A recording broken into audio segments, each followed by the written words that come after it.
Hello বন্ধুরা, আজকে আমার বাবা মায়ের বিবাহবার্ষিকী, তাই সেই উপলক্ষে আমরা চারজন মানে বাবা মা ভাই আর আমি বেরিয়েছি একটু ঘুরতে। কিন্তু কোনো প্ল্যান না থাকায় কোথায় যাব বুঝতে পারছিলাম না।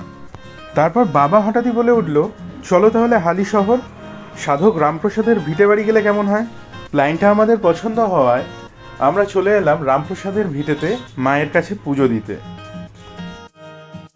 মায়ের কাছে পুজো দিয়ে বেরোনোর পর মন্দির দর্শন করতে করতে হঠাৎ দেখি আমাকে একজন ডাকছে প্রসাদ খাবে বলে।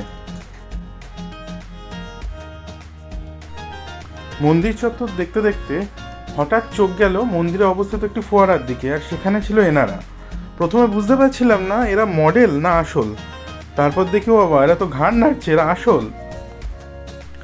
রামপ্রসাদের ভিটে পরিদর্শনের পর আমরা চলে গেছিলাম আমাদের পরবর্তী গন্তব্যে।